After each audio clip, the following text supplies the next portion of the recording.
But understand, he did this out of the kindness of his own heart, and he saw some disaster, he saw people affected, and said, you know what? He turned to Paul, turned to the board, and said, can we do this? Ryan, take it away. So, where were you when the hurricanes came ashore in Florida and went up into North Carolina? You remember that moment? I remember where I was. I was looking at the buffet items we were going to have at the Pie Run, Bavarian Inn, looking at this wonderful hot buffet, not the cold cuts, a hot buffet, and thinking that's going to be wonderful to eat. Sorry, I had to throw that in. And then it hit me how lucky we are. Especially this group of people. We can afford some really nice cars, and we have an organization with great leadership that lets us do things together. Folks in North Carolina are still living in tents right now where it's below freezing, and there's a tremendous loss of life that continues. It's kind of gone to the back burner of the national news. Now we're all into drones, right? You gotta look up drones. But there are people that are dying, and there are people that are hungry. And it was just an idea. So, okay, I get credit for the idea. But this guy right here is the leader that enables ideas. Go ahead, run with it. So without further ado, I would like to recognize our guest of honor tonight. She is with the Salvation Army National Capital Command Division Regiment Brigade Army. It's the best I can do. And she's a wonderful person, and she was able to set up a donation site for us. This has been on our website since about that day Hurricane Milton wiped out Chimney Rock. And if you looked on our chapter website, we posted videos of what was left of Chimney Rock flowing in the mud. And if that didn't move you, then she's going to talk a little bit more about what they do. But this is a QR code that we set out, and we started a fundraiser. It is amazing what's happened. There's been some incredible donations that are bringing us to this moment we wanted to share with you during our holiday meal. Michelle Wolf, would you please come on up? By the way, it took her an hour and a half because of some football game tying up traffic. Between the football game and the fact that President-elect was there and he had to close the entire road, it took me forever. Thank you for having me, and thank you for all your generosity. We really appreciate it. So I represent the nation's capital, where hopefully most of you live, and we weren't affected by this particular disaster directly, but indirectly we were. Here in the nation's capital, we have sent 328 volunteers and staff to help provide services down in Asheville. They come home tired and muddy. It is very muddy.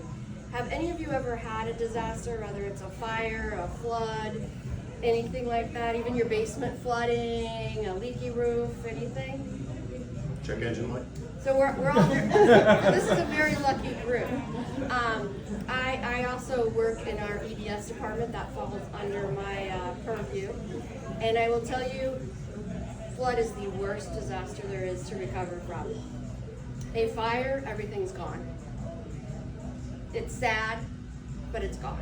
A tornado, it's also gone. It might be laying in your neighbor's yard, but you're probably not going to find it. A flood, there are your pictures. Muddy and ruined, but you can see them and touch them and know you can't fix them. So the effect of that is just continual. It's not a one and done. It is a very hard, long recovery. And if you remember Katrina, and those folks were in Connex boxes for years and years, that's what Asheville is looking like. But on top of that, you still can't get in and out of there easily. The roads are still washed out. So we are taking boats, we are taking drones, and actually dropping supplies into folks. It is just an ugly, ugly situation. All the stuff you've heard on the news where FEMA hasn't been there and they're not providing is not true. FEMA is absolutely working hand in hand with the Red Cross and the Salvation Army and many other nonprofits, but we're the three primaries there. We have all of our emergency vehicles that you can think of are down there, including the boats and the drones and all of that. And I don't know if you're familiar with this guy, I think his name is Elon Musk, and he created Starlink. I don't know if you're familiar with it, but it's basically a portable satellite dish. And he has partnered with the Salvation Army and has given us a Starlink device for each of our mobile disaster units. So we are able to bring those into these disaster sites. We have 4 of them right now in Asheville, enabling people to communicate outside of Asheville. They have no means to communicate, they have no means to grow food, bring food in, purchase food, any basic necessities. They can't get them even if they wanted to. So even with nice cars and the ability to afford, that's one of the things with disasters like this. It isn't the people who would seek our services on a regular basis. These are folks like us that have jobs, have means, but there's nothing they can do. They're everything they have, their livelihood, their home, their vehicles, gone. So what you've done is you've enabled them to have some dignity. You've provided meals, which is one big thing that Brian loves to say. I like to eat. $1.67 provides a meal. But you've done a lot more than that. You've enabled us to keep volunteers there, to keep staff there. And we will be there till the bitter end. So we have already predicted we will be there about 7 years. So what we do, and Red Cross does this as well, but all the money that we are collecting for Asheville, which all of the donations you have made, will go directly to Asheville. We will take not a penny of it to stay here in the nation's capital. It will all go there. And if they don't need it today, they don't need it tomorrow, I promise you they will need it over the next 10 to 15 years. We still take money from an account we have from 9/11 and help people with that. So disaster strikes, but it never leaves. So know that your donations are going very, very far. One of our biggest requests that we've had, white tube socks. They're cotton, they're absorbent, and they don't blister. So believe it or not, that's a big one. And we can buy a lot of packages of those, almost as much food. Any questions on our disaster response or anything going on?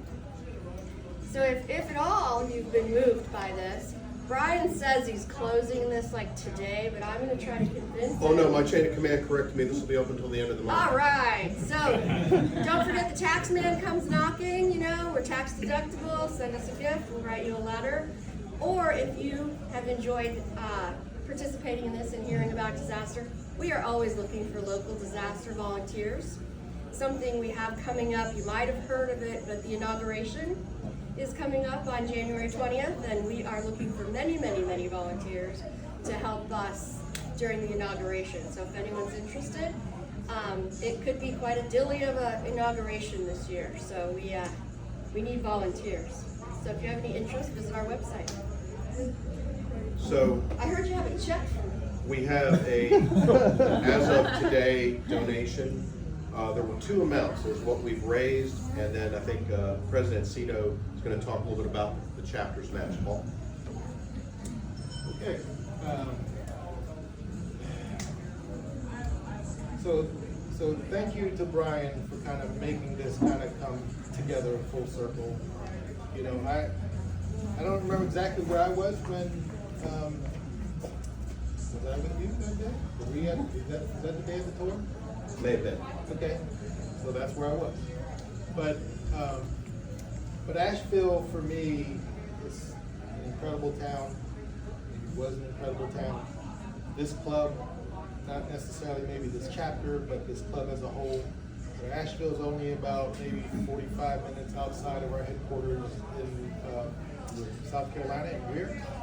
So I traveled to Asheville several times in my life, drove through it. We drove through a lot of really, really great roads down there last year when we went down to MIX.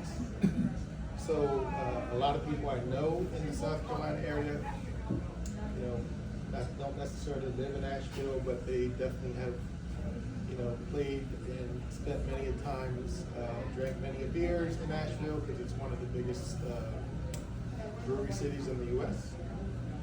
So this does kind of hit kind of close to home for our club. Asheville has always been, if you've ever been to Biltmore, fantastic place.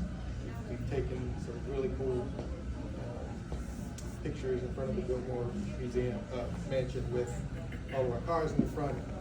So to think that that's not there anymore, well, Biltmore's still there, but the town of Asheville, it's tough. It's tough to think about that. So this year when we're planning MIX, we can't even look at Asheville area to go drive through because guess what? Those roads aren't there anymore. So bringing it back here, I thought this was a great opportunity for us as a club for this chapter to kind of bring some funds together to help through the Salvation Army, to help Asheville. There has been other chapters in South Carolina, North Carolina, and some in the southeastern corner of the U.S. that also has donated through different partnerships down there. So I think it's a great opportunity for us. Like Ryan said, we keep this open towards the end of the year. So if this is the first time you're hearing about it, or if you didn't get a chance to donate, this is the time to do it. We have some QR codes, I'm sure. It's definitely in our email. It'll be in every email blast that goes out. It's on our website. So please continue to donate. So last week we went through our budget process for 2025. We were able to actually allocate some dollars for this donation to add to what we've already gotten as donations from our members. So we were able to come up with a total of how much? $6,759. So I'm kind of hoping that, we would eventually, with this being open towards the end of the year, we'll get well past 7,000. It's only another $241 or so. But I think that'll be an incredible opportunity with the holidays around. It's always great to be able to provide for others as well. I'm sure we'll never ever meet and greet the folks who this money will come in contact with, but we're out there. We're out there for them.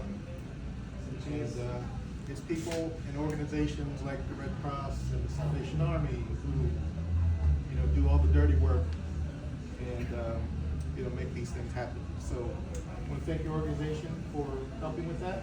Thank you. And we would love to partner with, not that we ever want more natural disasters to come, but obviously when things like this, especially when we know that